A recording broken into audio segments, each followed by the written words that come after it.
The crystalline ships of the Meridian Alliance hung in Earth's orbit like suspended jewels, their translucent hulls refracting sunlight in mesmerizing patterns.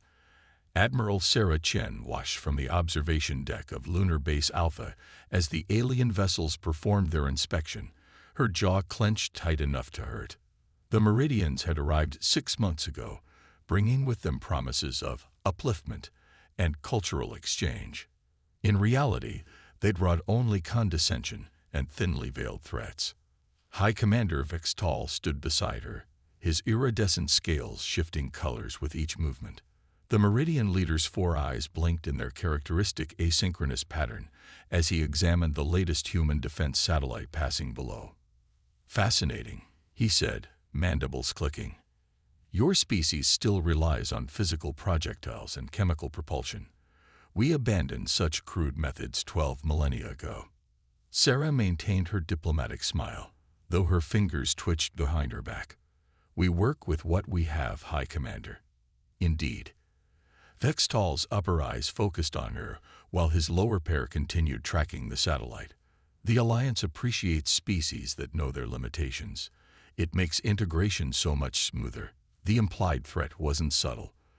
The Meridian Alliance controlled 3 spiral arms of the galaxy, and they hadn't achieved that through peaceful cooperation alone. Worlds that refused their guidance tended to suffer unfortunate accidents. Asteroid impacts, solar flares, sudden atmospheric changes, all natural phenomena. Of course, the Alliance would never directly attack a primitive species. They were far too civilized for that. But deep beneath the Pacific Ocean, in a facility known only to 12 people on Earth, Dr. Maya Patel was about to change everything. As Sarah endured another hour of Vextal's patronizing commentary, Maya and her team were preparing to test the quantum displacement drive, a technology that broke every rule the Meridians thought they understood about physics. Maya stood before the gleaming prototype engine, its twisted geometries seeming to bend reality around them. "Power output stable at 15%, her assistant called out. "Quantum field coherence holding steady." She nodded, her eyes fixed on the holographic displays showing impossible numbers. The Meridians believed they had mastered quantum mechanics millennia ago. They built their entire civilization on the principle that matter couldn't exist in a state of quantum superposition at a macro scale. Their ships, their weapons, their entire understanding of the universe relied on this fundamental truth. But they were wrong. Maya's team had discovered that under very specific conditions, matter could not only maintain macro-scale quantum superposition, but could be guided through probability space itself. The implications were staggering. A ship using this technology wouldn't just be faster than Meridian vessels, it would operate on principles they couldn't even detect. "Taking it to 30%, Maya announced. The engine's hum deepened, and the air itself seemed to shimmer around it. In the observation room above, General Marcus Rivera watched with carefully controlled excitement. After the Meridians had arrived and made their threats clear, he had been tasked with finding a way to defend Earth. Traditional weapons development was pointless. They could never catch up to 12,000 years of Meridian technology. But Marcus had taken a different approach. Instead of trying to beat the Meridians at their own game, he had assembled a team to change the rules entirely. The test continued successfully up to 75% power, far beyond their previous record. Maya was about to power down when one of her monitors started blinking red. "Energy spike in the probability matrix," her assistant warned. "The field is becoming unstable." Maya's fingers flew across her console, trying to contain the cascade. "Shutdown sequence initiated," she called out. "Everyone clear the chamber." The engine's hum rose to a shriek as reality itself seemed to twist around it. Then, just as the emergency protocols engaged, something impossible happened. For a fraction of a second, the prototype engine existed in every possible state simultaneously.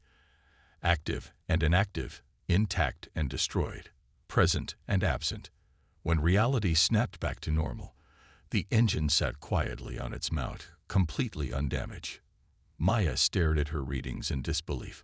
According to every instrument, The engine had just occupied over 10,000 quantum states at once, something the Meridians insisted was theoretically impossible.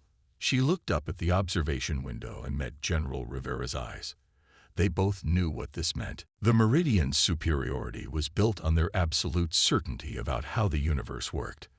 But humans, in their desperate drive to survive, had just proven that certainty wrong. As Maya began analyzing the test data, she allowed herself a small smile. High Commander Vixtal and his people thought they were dealing with primitives who would meekly accept their place in the galaxy. They were about to learn a very expensive lesson about the danger of underestimating humanity. Dr. Maya Patel stood in the heart of Project Prometheus, surrounded by holographic displays showing quantum probability cascades that shouldn't exist. 3 months had passed since their breakthrough test, and the Meridians were growing more demanding with each passing day. The crystalline ships in orbit had doubled in number, a not-so-subtle reminder of humanity's vulnerability. "The quantum field modifications are ready," Dr. James Chen announced, his hands dancing over the control interface. The prototype vessel they'd constructed in their underwater facility was unlike anything humanity had built before. Where Meridian ships were crystal and light, the Prometheus was shadow-given form, its hull composed of quantum-entangled particles that could shift between states of matter. Maya nodded, trying to ignore the fatigue burning behind her eyes. They'd worked around the clock for weeks, pushing the boundaries of their discovery. "Begin the test sequence," she ordered.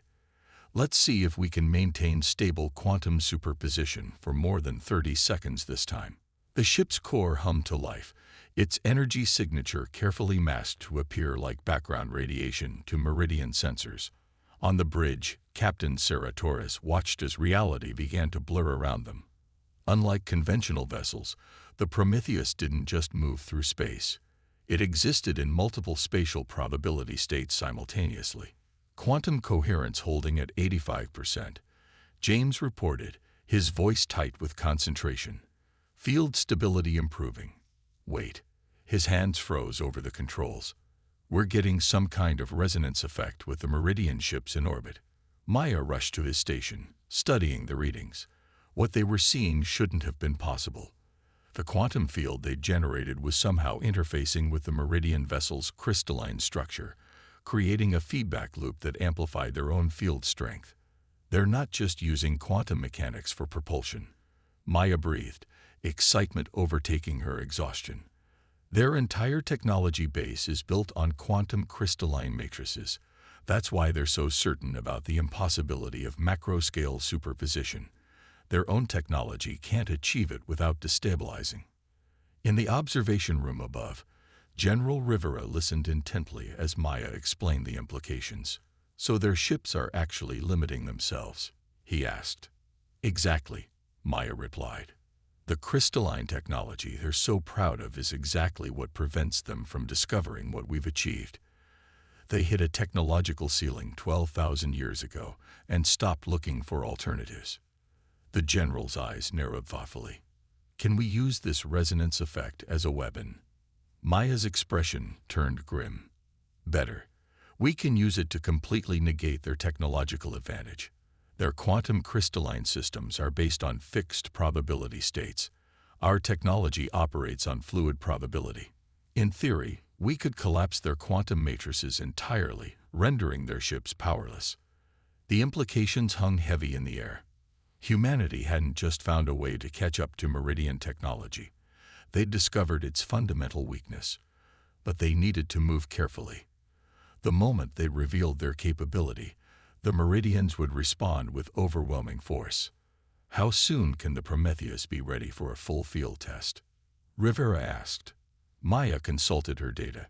2 weeks to complete the quantum resonance modifications, another week for crew training. After that, she met the general's eyes. "After that, we can show the Meridians exactly what humanity is capable of." Above them, unaware of the revolution brewing beneath the waves, High Commander Vixtal was growing increasingly frustrated with Earth's continued resistance to full integration into the Alliance. The humans kept requesting delays, citing technical difficulties in meeting resource quotas. His patience was wearing thin. Perhaps, he announced to his command staff, it's time to demonstrate the consequences of defying the Alliance. A small asteroid impact in an unpopulated area should convince them of the wisdom of compliance. But as the Meridians plotted humanity's submission, the Prometheus was about to teach them something their 12,000 years of supremacy had forgotten. True innovation comes not from comfortable superiority, but from the desperate drive to survive. In the depths of the Pacific, Maya watched as another successful test concluded. The quantum displacement drive didn't just break the laws of physics as the Meridians understood them, it rewrote them entirely. And soon, very soon, humanity would show the galaxy that underestimating Earth was the last mistake the Alliance would ever make. The Prometheus hung in the void of space, invisible to both conventional sensors and the naked eye. Captain Sarah Torres sat in the command chair, watching the holographic display as it tracked the movements of the Meridian patrol fleet guarding their outer system outpost. The mission was simple: test their quantum displacement technology against actual Meridian defenses without revealing Earth's involvement. Quantum field stable at 97%. Dr. Maya Patel reported from her station. We're maintaining perfect probability flux. As far as their sensors are concerned, we don't exist. The pride in her voice was tempered by tension. This wasn't a simulation anymore. If they failed here, there would be no second chances. The Meridian outpost floated before them, a massive crystalline structure that served as both a military installation and a symbol of Alliance power. 6 patrol ships moved in precise patterns around it, their sensors sweeping space for any sign of threat. They found nothing, because they were looking for what they understood to be possible. Begin approach, Sarah ordered. Nice and slow. Let's not give them any gravitational anomalies to investigate. The Prometheus moved forward, its quantum displacement drive allowing it to exist in multiple states simultaneously. They weren't so much flying through space as shifting through probable locations, each movement carefully calculated to avoid detection. Lieutenant James Chen monitored the Meridian communications. They're maintaining standard patrol patterns. No sign they've detected us. His hands moved across his console, analyzing the quantum signatures of the Alliance vessels. Their crystalline matrices are exactly as we predicted. They're completely vulnerable to quantum resonance disruption. Sarah nodded, her heart pounding despite her calm exterior. Take us into position. Prepare to execute Phase 1. The Prometheus glided between 2 patrol ships, close enough to see the light refracting through their translucent hulls. Inside those vessels, Meridian crews went about their duties, supremely confident in their technological superiority. They had no idea that their greatest weakness was about to be exposed. In position, the helm reported, ready for quantum pulse on your mark. Sarah took a deep breath. This was the moment of truth. Execute Phase 1. Maya's fingers danced across her controls, initiating the carefully planned sequence. The Prometheus's quantum field began to shift, generating a resonance pattern that would interact with the Meridian ship's crystalline structure. It was like playing a note that would shatter a wine glass, but on a quantum level. The effect was immediate and devastating. The nearest patrol ship's crystalline hull suddenly lost coherence, its quantum matrix collapsing into chaos. Systems failed across the vessel as its very structure became uncertain on a quantum level. The Meridian crew had no time to react before their ship dropped out of formation. All power lost. First target neutralized. Maya announced, her voice steady despite the adrenaline coursing through her. No distress signal transmitted. Their quantum communication systems are completely offline. The remaining patrol ships scrambled to respond, but they were fighting an enemy they couldn't detect using principles they didn't understand. One by one, the Prometheus moved through their formation, systematically destroying their quantum matrices without firing a single conventional weapon. In the outpost's command center, High Commander Zegzavol watched in horror as his patrol fleet went dark. Impossible, he hissed, his scales shifting to the deep purple of fear. Nothing could penetrate our quantum defenses. Nothing could disable our ships without being detected. But the evidence was undeniable. In less than 15 minutes, all 6 patrol ships had been reduced to powerless hulks floating in space. The outpost's sensors showed nothing. No enemy vessels, no weapon signatures, no explanation for the catastrophic failure of their supposedly invincible technology. On the Prometheus's bridge, Sarah allowed herself a small smile. Phase 1 complete. All targets neutralized with 0 casualties. That had been a key part of their plan, proving they could defeat the Meridians without resorting to bloodshed. It was a message the Alliance would soon understand. Humanity didn't want war, but they would not submit. Quantum field still stable, Maya reported. We can begin Phase 2 whenever you're ready. Sarah studied the outpost on her display. The massive structure's defenses were already activating, its crystalline surface beginning to pulse with energy as it prepared for an attack. They had no idea that their every attempt to protect themselves only made them more vulnerable to the Prometheus's quantum resonance. Prepare Phase 2, Sarah ordered. Let's show them exactly what happens when they underestimate humanity. The Prometheus moved toward the outpost, still invisible, still impossible according to everything the Meridians believed about physics. They were about to learn that 12,000 years of certainty meant nothing in the face of human innovation. The silent strike was just the beginning. The Grand Council chamber of the Meridian Alliance blazed with agitated bioluminescence as the highest-ranking members of their civilization argued over the impossible. The crystalline walls reflected their shifting colors, deep purples of fear, angry reds of wounded pride, and the sickly green of uncertainty. High Commander Vextal stood before them, his own scales a muted gray of humiliation. The outpost's quantum matrices were completely destabilized, he reported. 6 patrol ships neutralized. No casualties, but the message was clear. Our technology could be rendered useless at will. Impossible. Elder Crix's scales flashed crimson.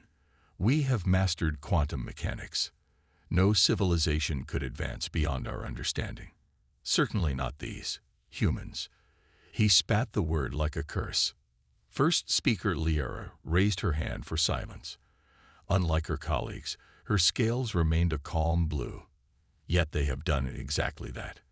The attack on our outpost was precise, methodical, and demonstrated complete mastery over quantum states we deemed impossible. We must accept that our assumptions were wrong. In Earth orbit, the Meridian fleet had tripled in size. Massive battleships hung in space like crystalline mountains, their weapons primed. But their crews were nervous, jumping at sensor ghosts. The humans had gone silent since the outpost attack, making no demands, offering no explanations. The silence was psychological warfare at its finest. Deep beneath the Pacific Ocean, Project Prometheus had entered its final phase. Dr. Maya Patel stood before a holographic display showing the quantum signatures of the Meridian fleet above.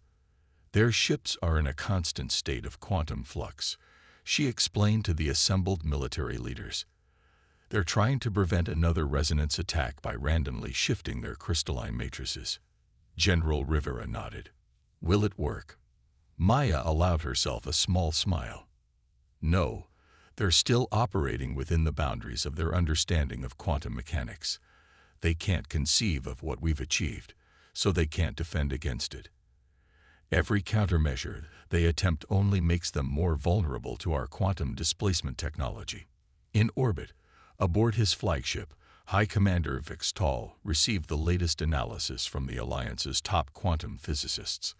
The report was filled with equations and theories, but its conclusion was simple. The human attack should not have been possible. It violated every principle of quantum mechanics that had guided Meridian civilization for 12 millennia. Perhaps, his science officer suggested, scales shifting in theoretical excitement, we should consider the possibility that our understanding of quantum mechanics is incomplete. The word struck Vextal like a physical blow. The mere suggestion that humans, barely space-capable humans, had discovered something the Alliance had missed in 12,000 years of supremacy was almost too much to bear. But the evidence was undeniable. The Prometheus had shown them something terrifying. There were possibilities they had never imagined, principles they had never discovered, and innovations they had never considered. While the Alliance had stagnated in comfortable superiority, humanity had pushed beyond the boundaries of what was thought possible. In the Alliance's central research facility, the greatest minds of their civilization pored over sensor data from the outpost attack. They found nothing. No energy signatures they could recognize, no distortions they could track, no evidence of the enemy ship except for its effects. It was as if the humans had weaponized uncertainty itself. First Speaker Layara addressed an emergency session of the Grand Council. For 12,000 years, we have believed ourselves to be the pinnacle of technological achievement. That belief has been shattered. The humans have not just caught up to us. They have gone beyond us, into realms of physics we declared impossible. The council chamber erupted in arguments, but Layara continued. We face a choice. Adapt or fall. The humans have shown us that our understanding of the universe is incomplete. If we cannot overcome our pride and learn from this, we risk losing everything we have built. But even as the Alliance debated, humanity was preparing its final demonstration. The Prometheus had proven their technology worked. Now it was time to show the galaxy that the age of Meridian dominance was over. In her quarters aboard the Prometheus, Captain Sarah Torres reviewed the final battle plans. They would not strike first. Humanity were not conquerors. But when the Meridians made their inevitable attack, Earth would reveal just how far they had advanced beyond the Alliance's understanding of possible. The ultimatum came at dawn. High Commander Vextal's image dominated the screens in the UN Security Council chamber, his scales now a deep crimson of barely contained rage. You will surrender your quantum technology and submit to full Alliance control, or we will reduce your world to ash. You have one planetary rotation to comply. The transmission ended, leaving the chamber in silence. Above Earth, 300 Meridian warships hung like a crystalline net, their weapons primed. It was the largest fleet deployment in Alliance history, a sign of both their fear and their determination to crush the human threat. Admiral Sarah Chen stood at the command center's main viewport, watching the Meridian fleet through polarized glass. They still don't understand, she said quietly. Beside her, Dr. Maya Patel nodded, dark circles under her eyes after 72 hours of final preparations. They think quantity can overcome their fundamental weakness, Maya replied. 300 ships or 3,000. It doesn't matter when their basic technology is flawed. Deep beneath the Pacific, the Prometheus was no longer alone. 4 sister ships, Hyperion, Atlas, Helios, and Selene, waited in their quantum-shielded bays.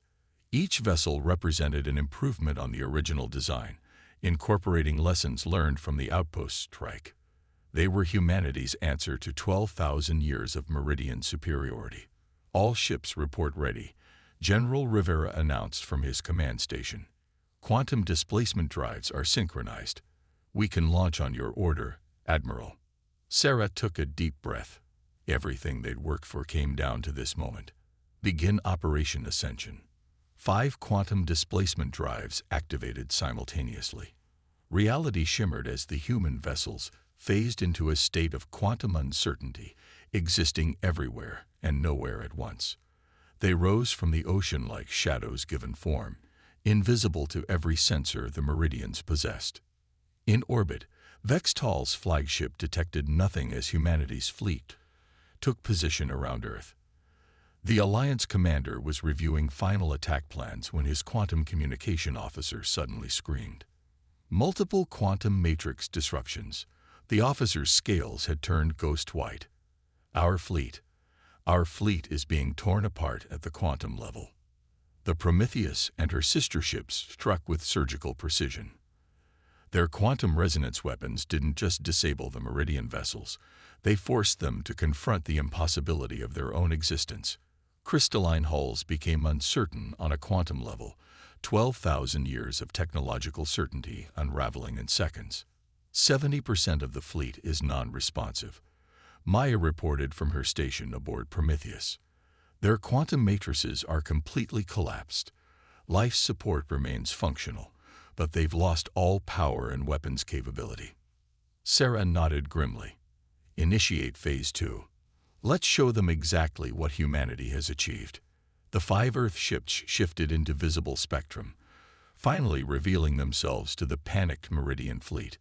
Where Alliance vessels were crystalline and ethereal, the human ships were darkness-given form, their quantum-state hulls absorbing light. In his powerless flagship, Vixtal watched in stunned silence as the human vessels demonstrated complete mastery over quantum states his civilization had deemed impossible. How? He whispered. How did they surpass 12,000 years of progress in mere months? The answer came from first speaker Liara, who had insisted on accompanying the fleet. Because they had to, she said, her scales showing the blue of revelation. We believed we had reached the pinnacle of achievement, so we stopped looking for new possibilities. They faced extinction, so they found answers we never thought to seek. The remaining functional Meridian ships began powering down their weapons. On Earth, celebrations erupted as news spread of humanity's victory. But in the command center, Sarah and Maya shared a more sober moment. This isn't the end, Maya said quietly. It's a beginning. We've proven that the boundaries of physics go far beyond what anyone thought possible. Imagine what else we might discover. Sarah smiled. And this time, we'll discover it together. She opened a channel to the Meridian flagship. High Commander Vixtal, we're prepared to discuss terms, not of surrender, but of partnership. Your civilization has much to teach us about the stars. And perhaps we have something to teach you about never stopping to question, never ceasing to explore, never accepting that anything is truly impossible. As the sun rose over Earth, marking the dawn of a new era in human history, the Meridian Alliance faced its own revelation. They had come to conquer a primitive world, only to find themselves humbled by the very species they'd thought to subjugate. Humanity hadn't just proved itself equal to the Alliance. They had shown that true advancement comes not from technological superiority, but from the enduring spirit of innovation that defines the human race.